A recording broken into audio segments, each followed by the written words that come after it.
नमस्कार दोस्तों, स्वागत है इस लेक्चर में जिसमें हम आपको जीके के इम्पोर्टेंट क्वेश्चन के बारे में बहुत आसान तरीके से एक्सप्लेन करेंगे। बस आप फोकस सामने रखना, तब जाकर आप बहुत इजीली इन क्वेश्चन को समझ पाएंगे। बहुत इंपॉर्टेंट है, आप लोगों के प्रीवियस ईयर एग्जाम में बनने वाले क्वेश्चन हैं। इसी तरीके से पैटर्न वाइज आप लोगों के एग्जाम में भी क्वेश्चन बनेंगे, तो फोकस सामने रखेंगे तो आप बेहतर तरीके से कर पाएंगे। और इस क्लास को अपने सभी फ्रेंड के साथ शेयर करना होगा ताकि वो भी अपनी तैयारी को और बेहतर कर सके और आने वाले एग्जाम को बहुत इजीली टारगेट कर सके। तो शुरू करते हैं आज का पहला क्वेश्चन क्या है उसके साथ। तो पहला क्वेश्चन आपका इस तरीके से बहुत इंपॉर्टेंट है, इसमें मेंशन भी किया है कि जो भारत की राजधानी का नाम क्या है। तो जो भारत की राजधानी है उसका नाम नई दिल्ली है, ये आपको प्रॉपर समझ होना चाहिए। एंड उसी प्रकार सेकंड क्वेश्चन के बारे में बात करें तो सेकंड क्वेश्चन भी आपका इम्पॉर्टेंट है। तो इसमें मेंशन किया है कि जो भारत के प्रथम राष्ट्रपति कौन थे। तो भारत के जो प्रथम राष्ट्रपति थे उनका नाम है डॉक्टर राजेंद्र प्रसाद। ये आपको क्लियर होना चाहिए। ये सभी पॉलिटी के क्वेश्चन है, बहुत इंपॉर्टेंट है। एंड तीसरा नंबर ये भी अपने आप में बहुत इंपॉर्टेंट है, इसमें मेंशन किया है कि जो आपका ताजमहल किसने बनवाया था। तो ताजमहल जो बनवाया था वो आपका शाहजहां ने ताजमहल को बनवाया था। ये आपको क्लियर होना चाहिए, सीधे एग्जाम में बनने वाले ये क्वेश्चंस हैं। एंड उसी प्रकार अगले क्वेश्चन के बारे में बात करें तो ये भी बहुत ही इंपॉर्टेंट है। इसमें मेंशन किया है कि जो हरित क्रांति के जनक जाने जाते हैं वो कौन है। वो आपके एम एस स्वामीनाथन जो हैं, वो हरित क्रांति के भारत के जो हैं वो जनक हैं। ये आपको क्लियर होना चाहिए। तो ओवरऑल इस तरीके से आप इन 4 क्वेश्चन को बहुत आसानी से समझ गए होंगे। एग्जाम के पॉइंट ऑफ व्यू से क्लास बहुत इंपॉर्टेंट है। उसी तरीके से इन क्वेश्चन को भी सेट किया है क्योंकि एग्जामिनर के ऊपर डिपेंड करता है, वो इजी एंड हार्ड दो तरीके से क्वेश्चन को डिजाइन करते हैं। तो आपको फोकस सामने रखना होगा, चाहे वो इजी हो या हार्ड। आपको तैयारी कर रहे हैं तो आपको ये नहीं देखना है कि ये टॉपिक आपका इजी है। कभी कभी आपके एग्जाम में यही से क्वेश्चन बनते हैं, लेकिन एग्जाम का प्रेशर होने के कारण आप इजी क्वेश्चन को भी रॉन्ग कर देते हैं। तो इन गलतियों से बचें, तब जाकर आप बहुत इजीली सेलेक्ट हो पाएंगे किसी भी गवर्नमेंट एग्जाम में। उसके बाद बढ़ते हैं अगले क्वेश्चन के बारे में जो कि और इम्पोर्टेंट क्वेश्चन है उसके बारे में। एंड उसके बाद पांचवा नंबर क्वेश्चन बहुत इंपॉर्टेंट है एग्जाम के पॉइंट ऑफ व्यू से। इसमें मेंशन किया है इस तरीके से। तो इसमें पूछ रहा है आपसे कि जो आपका राष्ट्रगान होता है, यानी कि जो जनगण मन है, उसके जो रचयिता कौन है, वो आपके रविन्द्रनाथ टैगोर हैं। ये आपको क्लियर होना चाहिए। एंड उसी प्रकार 6 नंबर क्वेश्चन आपका बहुत इंपॉर्टेंट है। इसमें मेंशन किया है कि भारत में कुल कितने राज्य हैं 2025 में। तो 2025 में भारत में 28 राज्य यानी कि 28 राज्य और 8 केंद्र शासित प्रदेश, ये आपको प्रॉपर क्लियर होने चाहिए। बहुत इंपॉर्टेंट ये है क्वेश्चंस, सीधे एग्जाम में बनने वाले क्वेश्चंस हैं। एंड उसी प्रकार 7th नंबर ये भी आपका बहुत इंपॉर्टेंट है। इसमें मेंशन किया है कि भारत का जो राष्ट्रीय पशु कौन सा है। तो भारत का जो राष्ट्रीय पशु है वो आपका बाघ है। इसी प्रकार 8 नंबर क्वेश्चन में मेंशन किया है। इसमें पूछ रहा है कि राष्ट्रीय पक्षी कौन सा है। तो राष्ट्रीय पक्षी आपका मोर है। तो इस तरीके से ओवरऑल आप ये भी क्वेश्चन बहुत इजीली समझ के होंगे। इंपॉर्टेंट क्वेश्चंस हैं। एंड बढ़ते हैं इसके आगे वाले क्वेश्चन के बारे में। तो अगला क्वेश्चन क्या है उसको फोकस से समझना। उसके बाद ये भी आपका बहुत ही इंपॉर्टेंट क्वेश्चन है। इसमें मेंशन किया है कि जो आपका राष्ट्रीय फल कौन सा है। तो आम यानी कि जो मैंगो होता है वो राष्ट्रीय फल है कहाँ का, इंडिया का, यानी कि भारत का राष्ट्रीय जो फल है वो मैंगो है। एंड उसी प्रकार 10th नंबर क्वेश्चन के बारे में बात करें तो ये भी अपने आप में इम्पोर्टेंट है। तो इसमें मेंशन किया है आपका बहुत इम्पोर्टेंट है कि जो राष्ट्रीय पुष्प है आपका, यानी कि जो राष्ट्रीय फूल है वो आपका कमल है। ये भी आपको क्लियर होना चाहिए। एंड उसी प्रकार 11th नंबर क्वेश्चन भी अपने आप में इम्पोर्टेंट है कि भारत का सबसे बड़ा राज्य क्षेत्रफल के अनुसार कौन सा है। तो जो भारत का सबसे बड़ा राज्य क्षेत्रफल के अनुसार वो आपका राजस्थान है। ये आपको क्लियर हो गया होगा। एंड उसी प्रकार आपको ये भी क्लियर होना चाहिए कि जो भारत का सबसे छोटा राज्य क्षेत्रफल के अनुसार है वो गोवा है। एंड 12वें नंबर क्वेश्चन के बारे में बात करें तो ये तो बहुत इंपॉर्टेंट है, सीधे प्रीवियस ईयर एग्जाम में बनने वाला क्वेश्चन है। इसमें मेंशन किया है कि भारत की सबसे बड़ी नदी कौन सी है। तो जो भारत की सबसे बड़ी नदी है वो आपकी गंगा नदी है। ये आपको क्लियर होना चाहिए, बहुत इंपॉर्टेंट है, सीधे एग्जाम में बनने वाले क्वेश्चन हैं। तो उम्मीद करता हूँ आप इन 12 क्वेश्चन को आप बहुत इजीली समझ गए होंगे, बहुत ही इंपॉर्टेंट है। एंड उसके बाद अगले क्वेश्चन के बारे में बात करें तो अगला क्वेश्चन आपका बहुत इंपॉर्टेंट है। इसमें मेंशन किया है बहुत ही इंपॉर्टेंट है। इसमें पूछ रहा है आपसे कि एंड उसके बाद 14 नंबर क्वेश्चन अपने आप में बहुत इंपॉर्टेंट है। इसमें मेंशन किया है कि भारतीय संसद में कितने सदन है। तो भारतीय जो संसद है उसमें सदन जो है आपके वो दो सदन होते हैं। एक तो होता है आपका लोकसभा और एक होता है राज्यसभा। तो इस तरीके से लोकसभा और राज्यसभा के बारे में आपको प्रॉपर समझ हो गया होगा। एंड उसी प्रकार अगला क्वेश्चन भी आपका बहुत इंपॉर्टेंट है, सीधे एग्जाम में बनने वाले क्वेश्चंस हैं। तो 15 नंबर भी आपका बहुत इंपॉर्टेंट है, इसको फोकस से समझना। इसमें मेंशन किया है कि संविधान सभा के अध्यक्ष कौन थे। तो यानी कि जो संविधान सभा के अध्यक्ष थे वो आपके डॉक्टर राजेंद्र प्रसाद जो कि संविधान सभा के अध्यक्ष है, ये आपको क्लियर होना चाहिए। एंड उसी प्रकार वंदे मातरम गीत किसने लिखा था। तो बंकिम चंद्र चट्टोपाध्याय जो है, ये बंकिम चंद्र जो चट्टोपाध्याय है इन्होंने ही वंदे मातरम गीत को लिखा था। यह भी आपको प्रॉपर समझ होने चाहिए, बहुत इंपॉर्टेंट क्वेश्चंस हैं। इसी तरीके से आप लोगों के एग्जाम में भी क्वेश्चंस बनेंगे, तो आप इन क्वेश्चन का फोकस से रिवीजन करना ताकि आप लंबे समय तक इन क्वेश्चन को याद रख सकें और एग्जाम में आए तो बहुत इजीली इनको कर सकें। एंड उसी प्रकार अगले क्वेश्चन के बारे में बढ़ते हैं।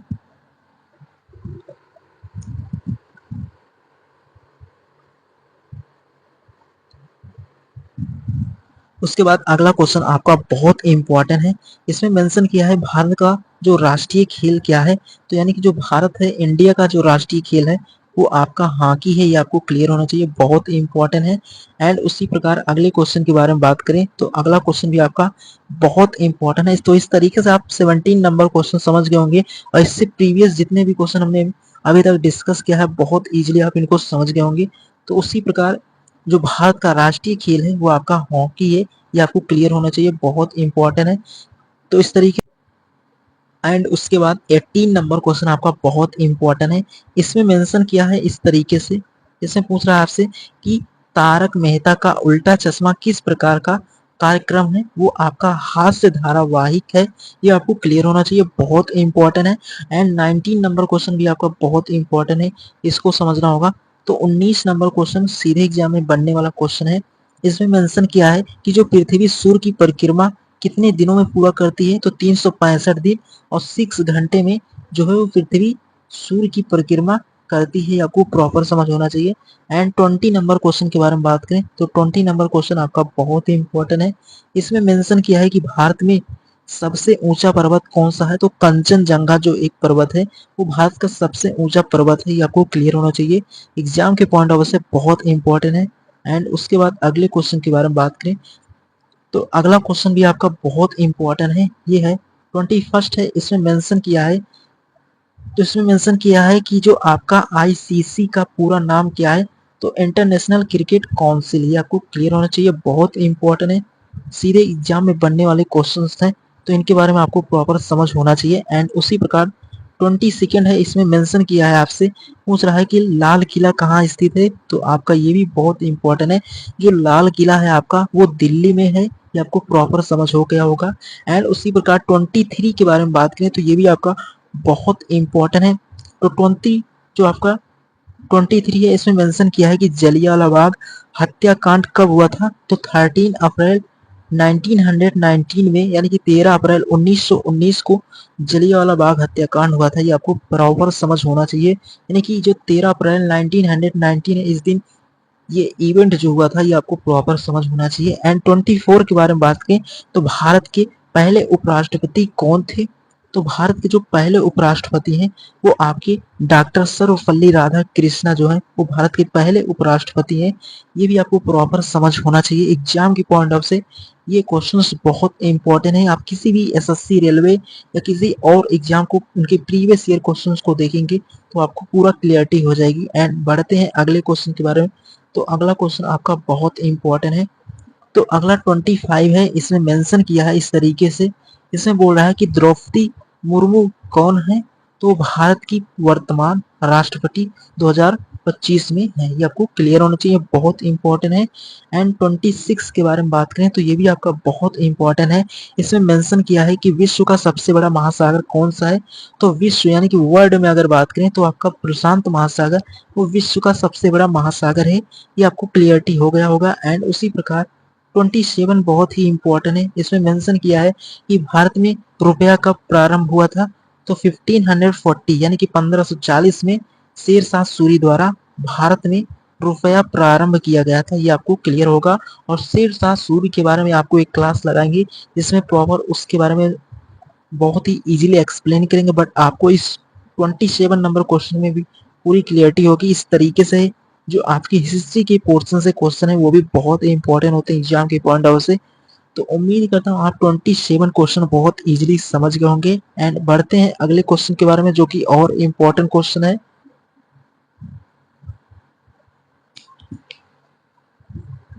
उसके बाद 28 है, इसमें मेंशन किया है कि जय जवान जय किसान का नारा किसने दिया था? तो लाल बहादुर शास्त्री ने जय जवान जय किसान का नारा दिया था। ये आपको प्रॉपर समझ हो गया होगा, बहुत इंपॉर्टेंट क्वेश्चन था। एंड उसी प्रकार 29 है, इसमें बोला है विश्व का सबसे बड़ा देश क्षेत्रफल के अनुसार कौन सा है? तो आपका जो क्षेत्रफल के अनुसार सबसे बड़ा देश है वो आपका रूस है, ये आपको क्लियर होगा। बहुत इंपॉर्टेंट है कि जो क्षेत्रफल के अनुसार विश्व में सबसे बड़ा देश है वो आपका रूस है। एंड उसके बाद अगला है कि विटामिन डी हमें कहाँ से मिलता है? तो सूर्य की किरण से हमें विटामिन डी मिलता है, ये आपको क्लियर होना चाहिए, बहुत इंपॉर्टेंट है। सीधे एग्जाम में बनने वाले ये क्वेश्चन हैं, बहुत इंपॉर्टेंट है। एंड उसके बाद अगले क्वेश्चन के बारे में बात करें तो अगला क्वेश्चन भी आपका बहुत इंपॉर्टेंट है, एग्जाम में पूछे जाने वाले क्वेश्चन है। उसके बाद ये भी क्वेश्चन आपका बहुत इंपॉर्टेंट है, इसमें मेंशन किया है भारत का पहला उपग्रह कौन सा था? तो आर्यभट्ट जो है वो भारत का पहला उपग्रह है। तो इस तरीके से आप 31 को भी बहुत इजीली समझ गए होंगे, बहुत इंपॉर्टेंट है। एंड 32 के बारे में बात करें, ये आपका बहुत इंपॉर्टेंट है कि इसरो का मुख्यालय कहाँ है? तो बेंगलुरु में है, ये आपको क्लियर होना चाहिए, बहुत इंपॉर्टेंट। जो आपके हेडक्वार्टर से संबंधित क्वेश्चंस होते हैं वो बहुत इंपॉर्टेंट होते हैं एग्जाम की पॉइंट ऑफ व्यू से।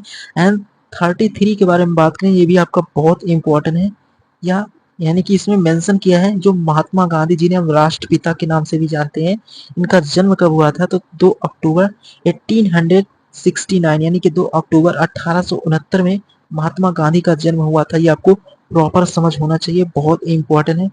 तो इस तरीके से आप ये भी समझ गए होंगे। एंड उसके बाद ये भी क्वेश्चन आपका बहुत इंपॉर्टेंट है, इसमें मेंशन किया है कि भारतीय संविधान कब लागू हुआ था? तो 26 जनवरी 1950 यानी कि 26 जनवरी 1950 को भारतीय संविधान को लागू किया गया था, बहुत इंपॉर्टेंट है। एंड उसी प्रकार 35 है, यहाँ पर मेंशन किया है कि जल जीवन मिशन किससे संबंधित है? तो सभी घरों में जल उपलब्ध कराना, उसी से जल जीवन मिशन संबंधित है, ये आपको क्लियर होना चाहिए, बहुत इंपॉर्टेंट है। उसी प्रकार 36 है, इसमें मेंशन किया है कि जो आपका नालंदा विश्वविद्यालय कहाँ स्थित है?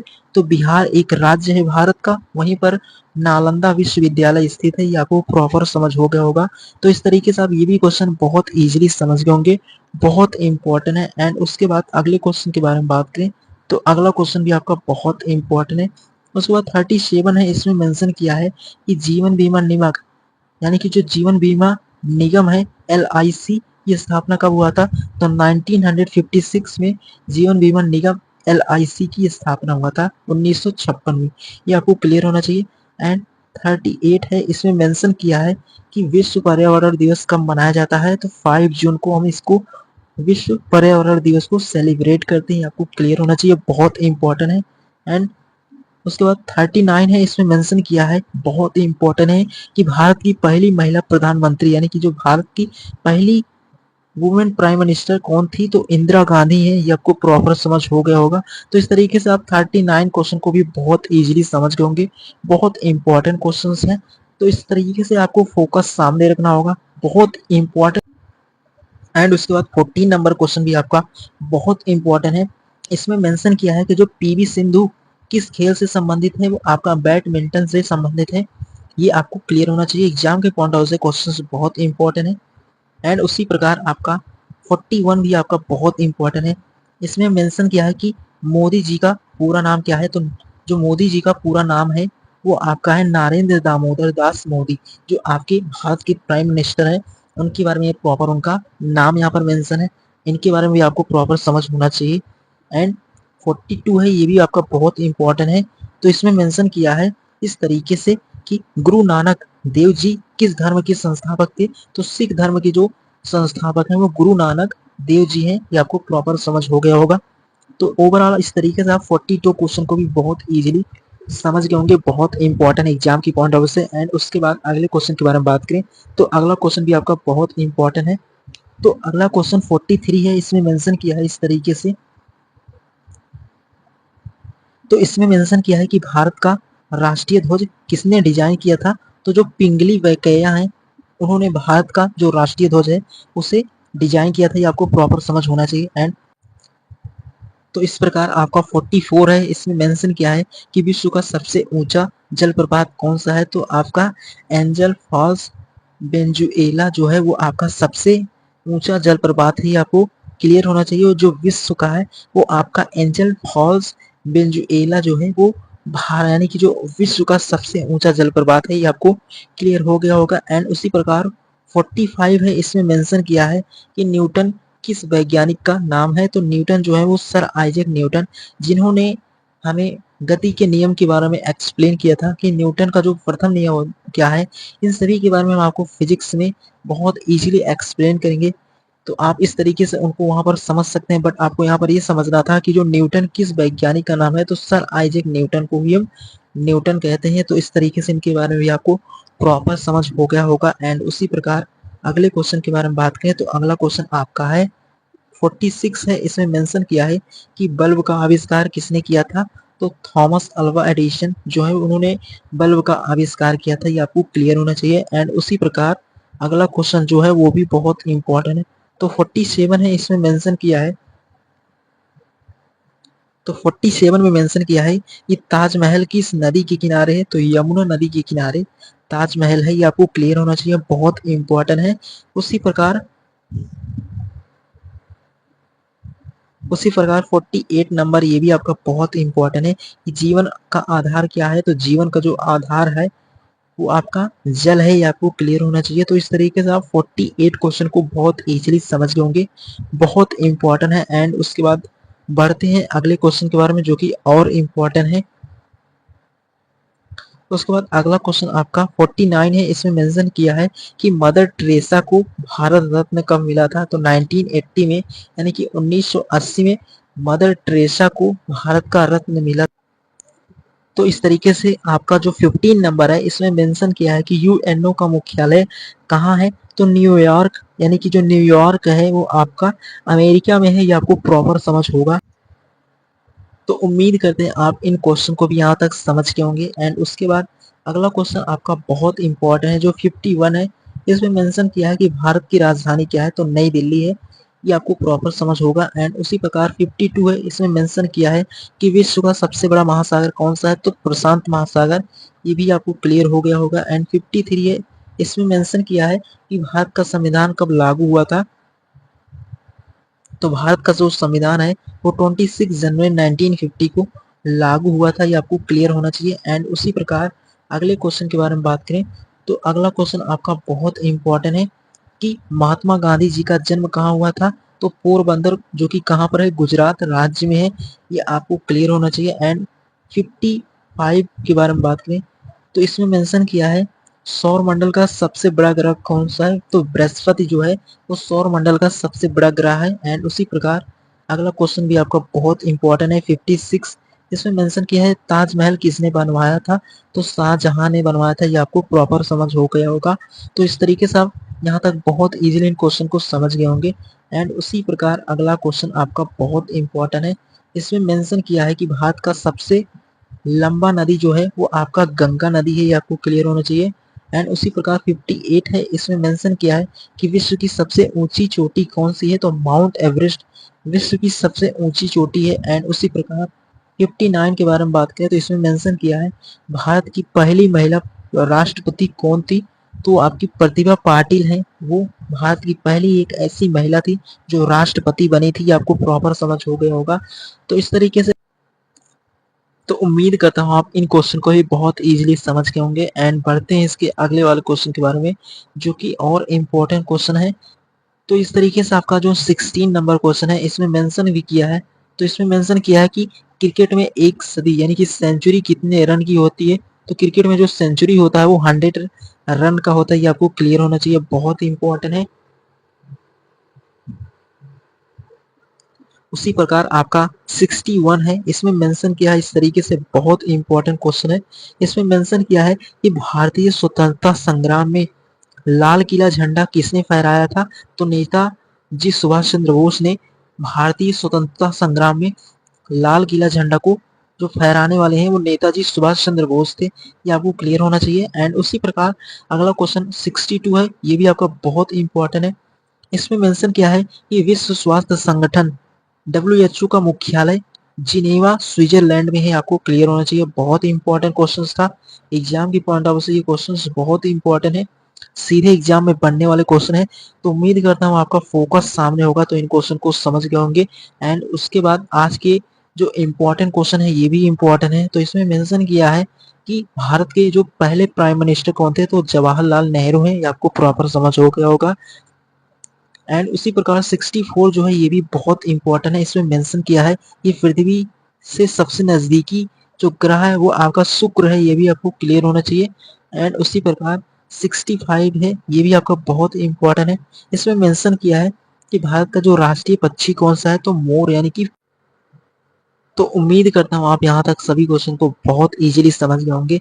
एंड उसके बाद बढ़ते हैं, अगला क्वेश्चन क्या है इसके बारे में। तो ये क्वेश्चन आपका बहुत इंपॉर्टेंट है, सीधे एग्जाम में बनने वाला क्वेश्चन है। इसमें मेंशन किया है कि कंप्यूटर का जनक किसे माना जाता है? तो चार्ल्स बेबेज को कंप्यूटर का जनक माना जाता है। तो इस तरीके से आप इस क्वेश्चन को भी बहुत इजीली समझ गए होंगे, बहुत इंपॉर्टेंट है। एंड उसी प्रकार अगला क्वेश्चन ये भी इंपॉर्टेंट है कि भारत की सबसे लंबी सीमा किस देश की है? जो बांग्लादेश है उसकी सीमा सबसे लंबी है, ये आपको क्लियर होना चाहिए। ये भी बहुत इंपॉर्टेंट है, किस देश की है? तो आपका बांग्लादेश जो है वो भारत की सबसे लंबी सीमा वाला देश है। एंड उसी प्रकार इसमें मेंशन किया कि तीसरा विश्व युद्ध कौन लड़े थे, यानी कि तीसरा विश्व युद्ध कौन लड़े थे, ये आपको प्रॉपर समझ होना चाहिए। तो अभी तक ऐसा कुछ नहीं हुआ, यानी कि तीसरा विश्व युद्ध अभी तक नहीं हुआ है, ये आपको क्लियर होना चाहिए, बहुत इंपॉर्टेंट है एग्जाम के पॉइंट ऑफ व्यू से। तो ओवरऑल आप इस तरीके से ये भी क्वेश्चन बहुत इजीली समझ गए होंगे, बहुत इंपॉर्टेंट है। उसके बाद 69 है, इसमें मेंशन किया है, तो इसमें पूछ रहा है आपसे कि विश्व में सबसे अधिक जनसंख्या वाला देश कौन सा है? तो चीन है।